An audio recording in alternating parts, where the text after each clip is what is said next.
Dear students, from our second unit in physics, force and laws of motion, इसमें जो topic आज हम पढ़ने जा रहे हैं it's related to Newton's third law of motion.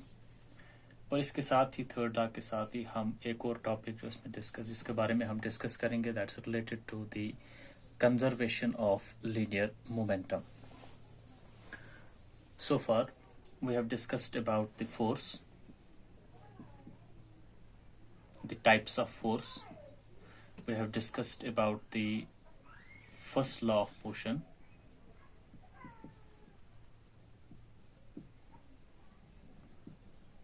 इस पे हमने यह चीज भी देखी कि how first law defines force and why it's known as law of inertia. And then we have the second law of motion.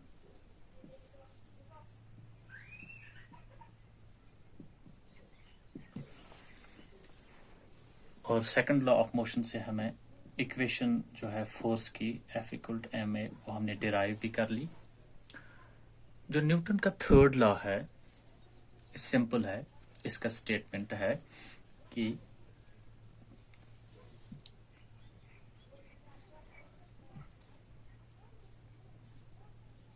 To every action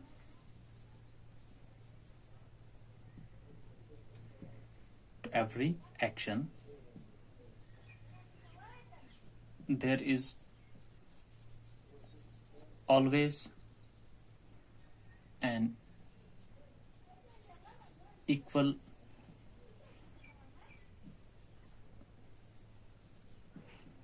and opposite reaction.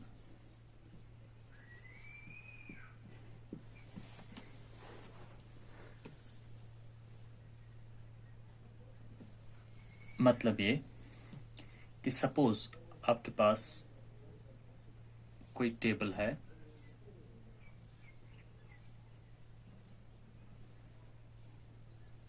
इस पे आपने कोई ऑब्जेक्ट रखा है,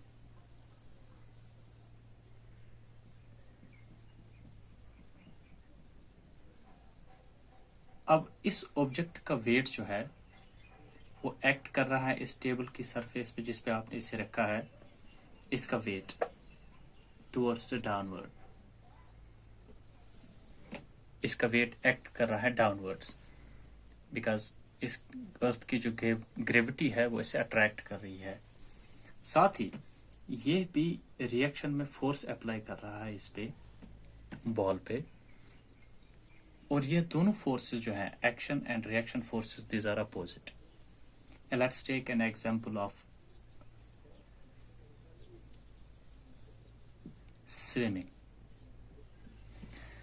स्विमिंग में क्या करता है बंदा, वो अपने हाथों से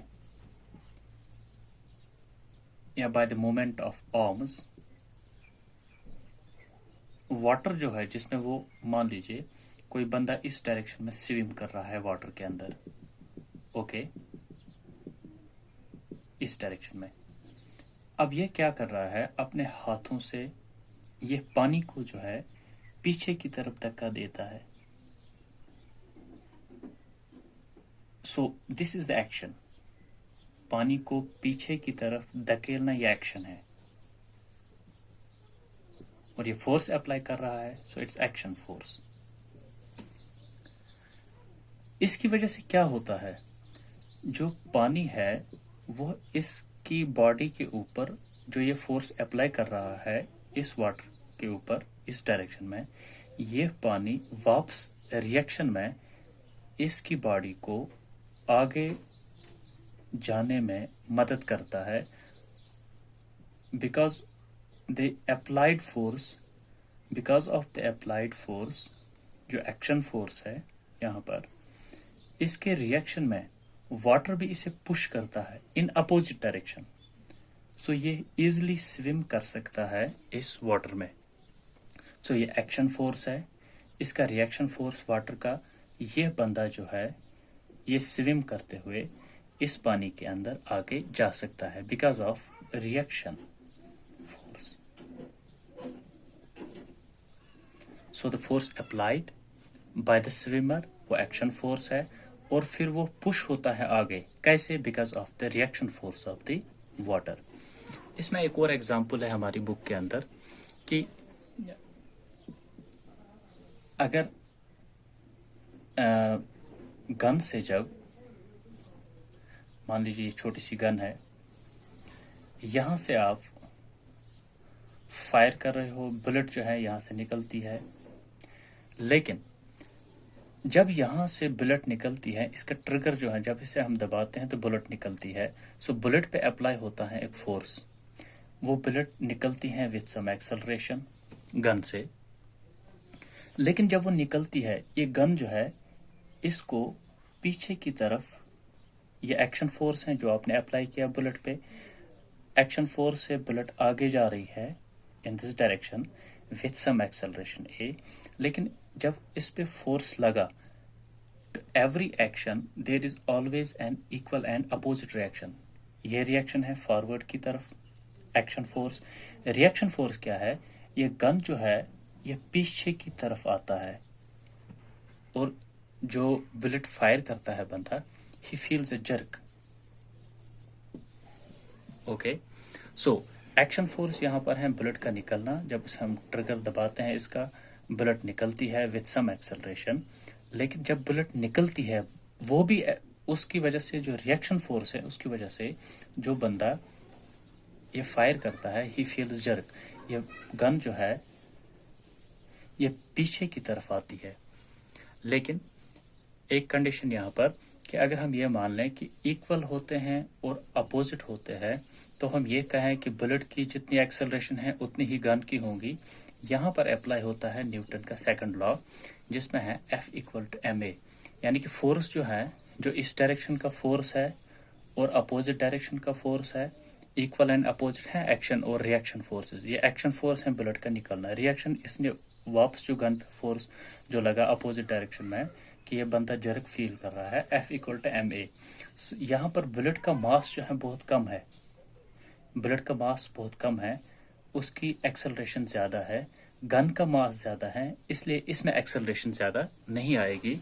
यहां से हम ऐसे लिख सकते हैं इसे कि जो बुलेट निकलती है उसकी एक्सेलरेशन बहुत ज्यादा होती है। इस पे फोर्स अप्लाई किया, जब आपने ट्रिगर दबाया, जो है applied force. So reaction force, अगर ये फोर्स जो है F1 है, जो रिएक्शन फोर्स है, या हम कहेंगे इट्स द एक्शन फोर्स। अगर F और हम लेंगे, इट्स द रिएक्शन फोर्स। ये फोर्स और ये फोर्स बराबर है, रिएक्शन फोर्स गन पे होगा, लेकिन गन में उतनी एक्सेलरेशन नहीं आएगी जितनी बुलेट के अंदर आएगी। क्यों? यहां पर आप देख लीजिए F इक्वल टू ma, यहां हम लेंगे ऐसे, एक्सेलरेशन जो है यहाँ पर acceleration, it will B, acceleration का वैल्यू यहाँ m यहाँ लेंगे, so it will B F divide by m। सो जितना m का वैल्यू ज्यादा होगा उतनी एक्सेलरेशन कम होगी। So these are inversely proportional.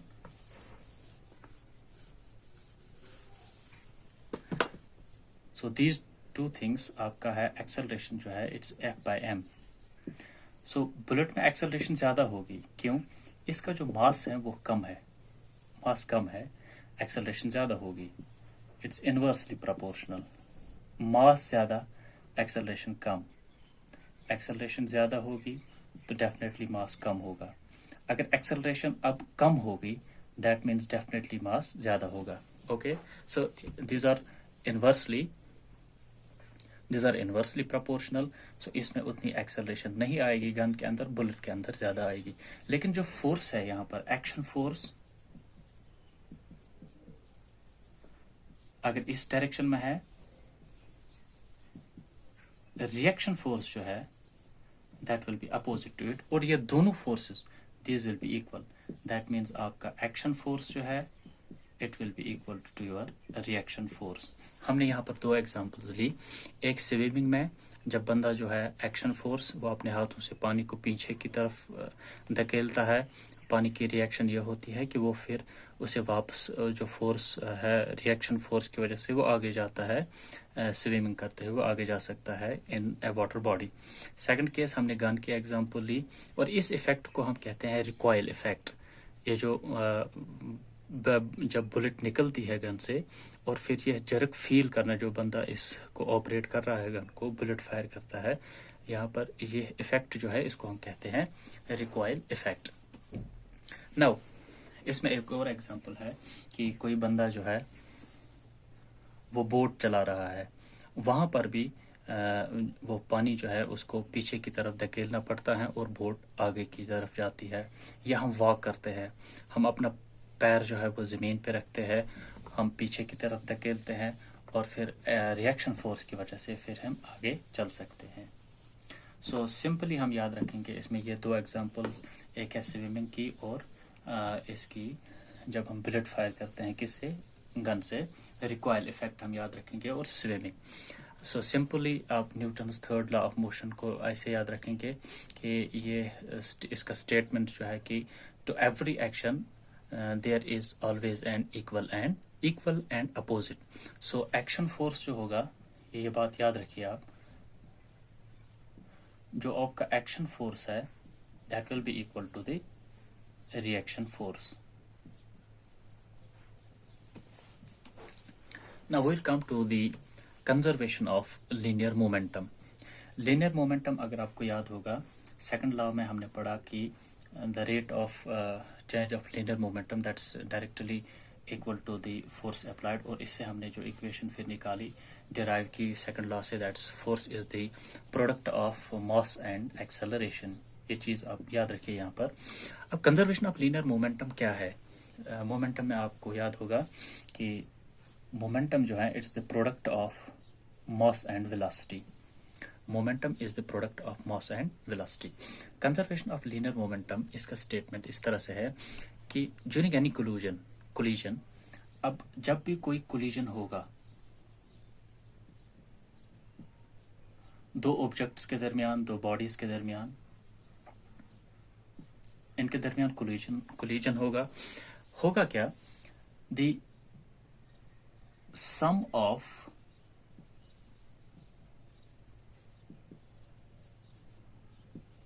initial momentum will always be equal to the sum of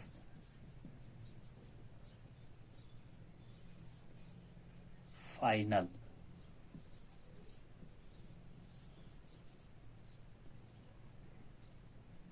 momentum. During any collision, जब भी दो बॉडीज टकराएंगी, दोनों बॉडीज मोशन में होंगी, यह हमें मालूम है। अगर आपकी वेलोसिटी, लास्ट लेक्चर में हमने डिस्कस किया है, जीरो है, that means your momentum will be zero. अगर आपकी वेलोसिटी जीरो है that means your momentum will be zero. So जब हम लीनियर मोमेंटम की बात करें, इन अ स्ट्रेट लाइन जो बॉडी मूव कर रही है, that means they will have some velocity, they will have some speed. So statement है इसका कि ड्यूरिंग एनी कोलिजन, जब भी दो बॉडीज के दरमियान कोलिजन होगा, दे आर इन मोशन, और वहां पर उनकी कुछ वेलोसिटी है, उन दोनों बॉडीज का जो मोमेंटम होगा, इनिशियल मोमेंटम दोनों बॉडीज का, वो बराबर होगा sum of the final momentum. Let's do it like this.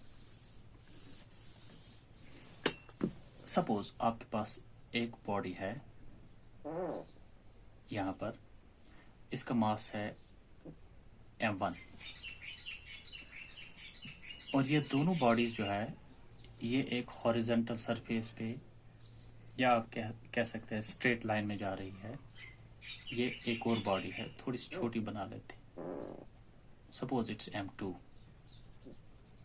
मास, इसका मास जो है m2 है। अब ये बॉडी जो है इसकी कुछ वेलोसिटी है u1 और इसकी कुछ वेलोसिटी है, सपोज इट्स u2। इनिशियल को हम u से रिप्रेजेंट करते हैं और फाइनल को v से। Suppose if velocity of m1 is greater than u2, ये तेज जा रही है ये बॉडी, ये स्लो जा रही है। अब ये एक ही पाथ में जा रहे हैं, इन स्ट्रेट लाइन जा रही है। After some time they will strike, क्योंकि इसकी स्पीड, इसकी वेलोसिटी ज्यादा है, इसकी कम है, सो दे विल स्ट्राइक। सपोज कुछ टाइम के बाद दे collided.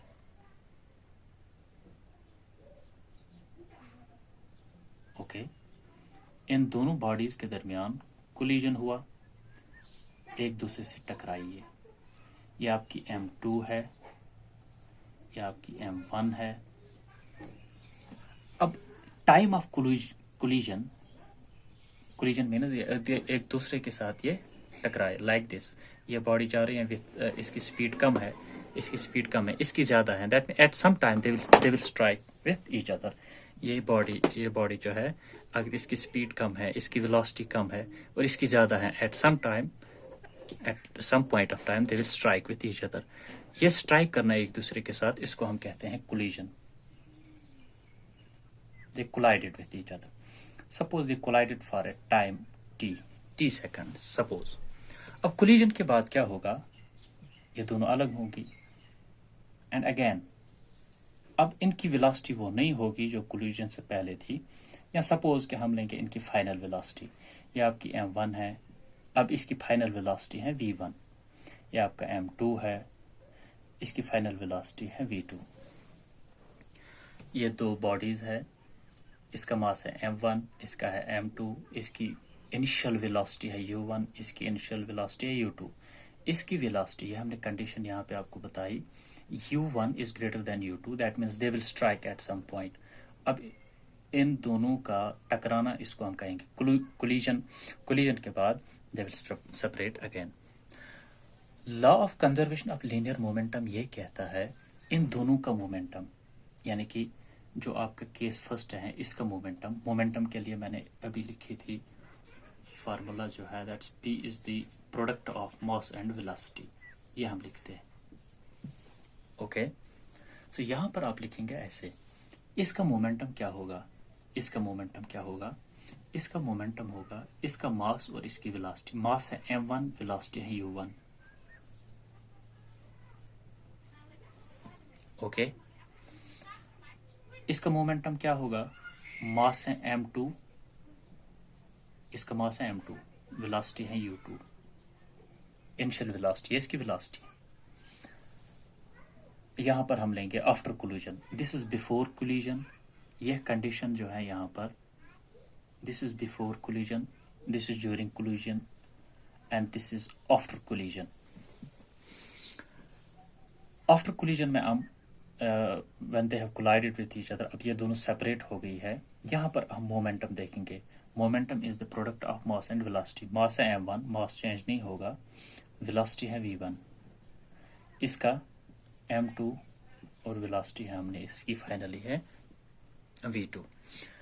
Law of conservation of linear momentum क्या है कि सम ऑफ इनिशियल मोमेंटम, इन दोनों का सम, इनिशियल मोमेंटम इसका और इसका, इस बॉडी का और इस बॉडी का, ठीक है, इज ऑलवेज इक्वल टू, ये बराबर होना चाहिए sum of final momentum after collision.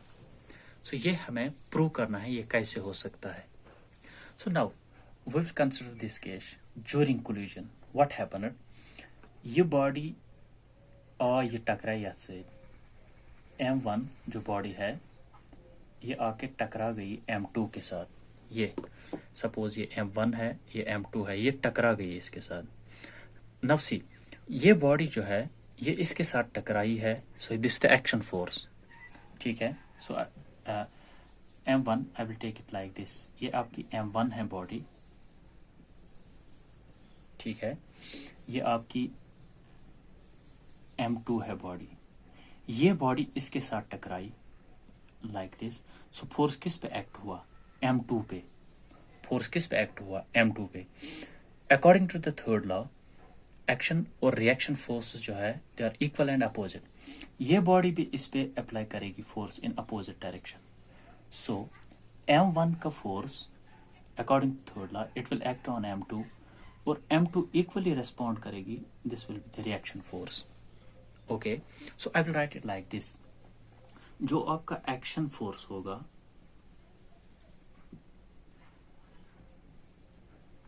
That will be equal to reaction force.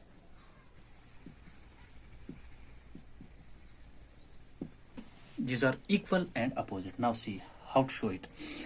अगर M1 सपोज M2 पे जो फोर्स यहाँ पर एक्शन फोर्स, ये है एक्शन फोर्स, सपोज इसके लिए हम नाम रख रहे हैं F, ठीक है,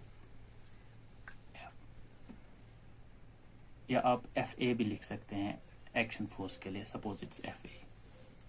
ये इक्वल एंड अपोजिट है reaction force.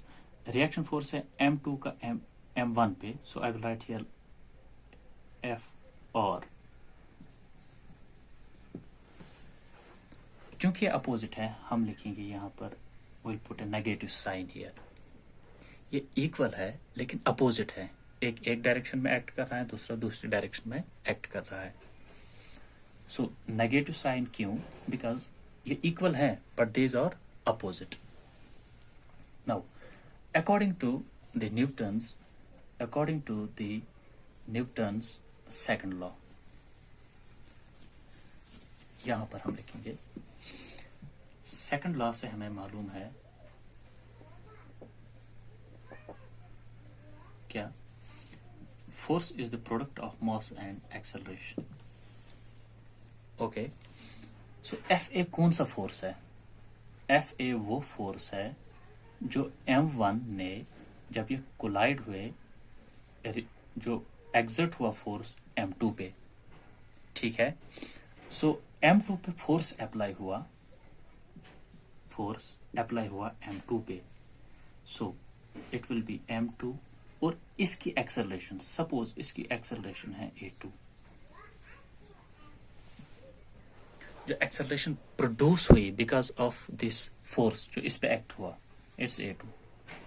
Okay, so we will write here for this FA, we will write आपका एक्शन फोर्स है, आपका रिएक्शन फोर्स है, ये अपोजिट है। So we will write here it like this. इसके बदले ये एक्ट हुआ है M2 पे, so force is mass multiplied by acceleration. F force, action force M2 पे एक्ट हुआ, so we'll write here M2, acceleration A2. Okay, so this will be equal to, negative sign means these are equal and opposite force. Reaction force किस पे exert हुआ? Reaction force जो है ये apply हुआ जब M2 के साथ टकराई, इस बॉडी के साथ ये बॉडी टकराई, इसने जो रिएक्शन पे फोर्स अपोजिट डायरेक्शन में जो एक्ट कर रहा है M1 पे। ओके, सो रिएक्शन फोर्स किस पे एक्ट कर रहा है? M1 पे। So we will write it's M1, suppose acceleration produced is A1। Okay, now see here,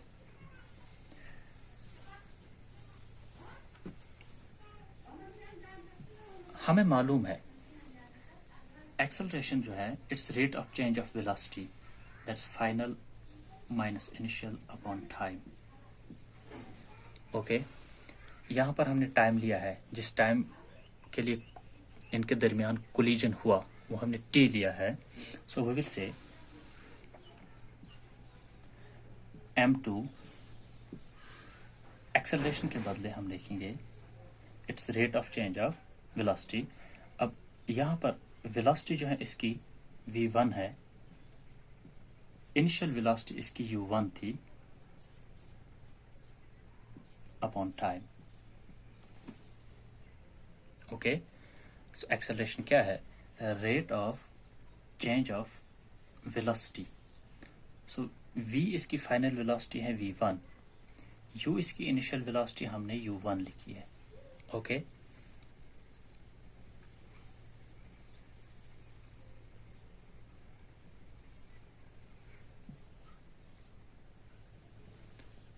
sorry यहाँ पर M2 का है, सो M2 के लिए आप लिखेंगे V2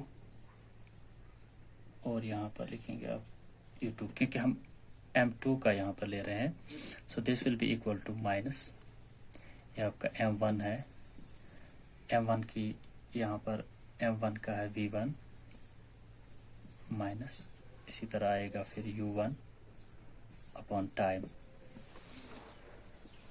एक्सेलरेशन जो यहाँ पर है आपका, इसको आपको लिखना है final velocity minus initial velocity.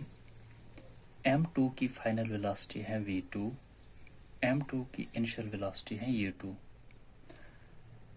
M1 यहाँ पर इसके A1 ये होगा m1 की फाइनल वेलोसिटी है v1, ये बॉडी जो है जिसका मास है m1, इसकी इनिशियल वेलोसिटी है u1। ओके, चूंकि t दोनों साइड से डिनोमिनेटर में है, हम इसे काट देंगे। So we will have here our m2 into v2 minus u2 is equal to minus m1 into v1 minus u1। Okay, simple है। यहाँ पर सिर्फ हमें इस चीज का ख्याल रखना है कि एक्शन फोर्स किस बॉडी पे एक्ट कर रहा है और रिएक्शन फोर्स किस बॉडी पे एक्ट कर रहा है। नाउ फ्रॉम हियर इसको हम अब सिंपलीफाई कर सकते हैं और वी विल हैव, मल्टीप्लाई कीजिए आप, it will B m2 v2 minus m2 u2, that will be equal to minus m1 v1 minus into minus, it will be pulse m1 u1। now simply you rearrange the terms। अब in terms को हम rearrange करते हैं। यहाँ पर आपके पास है m2 v2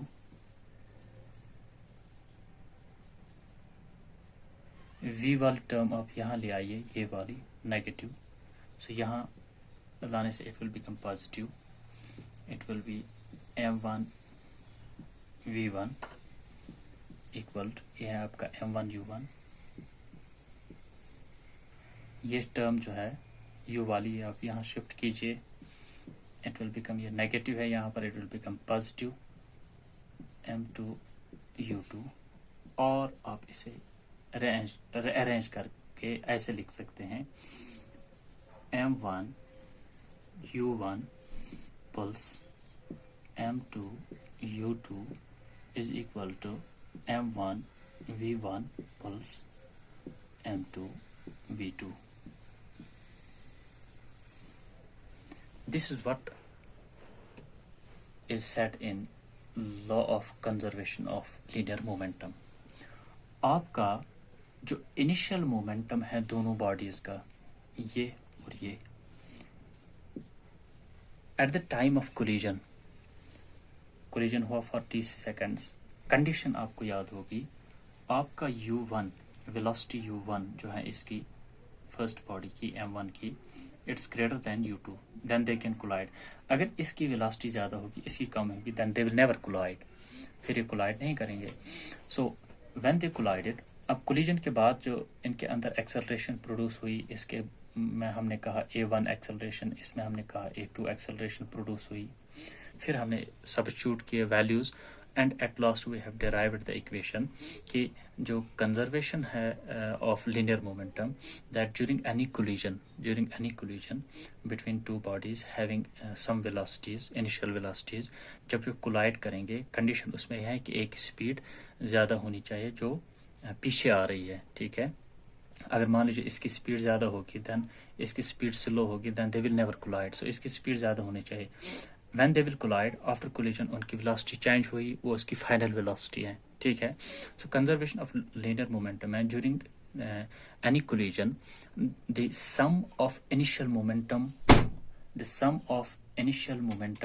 before collision of the two bodies is always equal to the sum of the momentum of the bodies after the collision।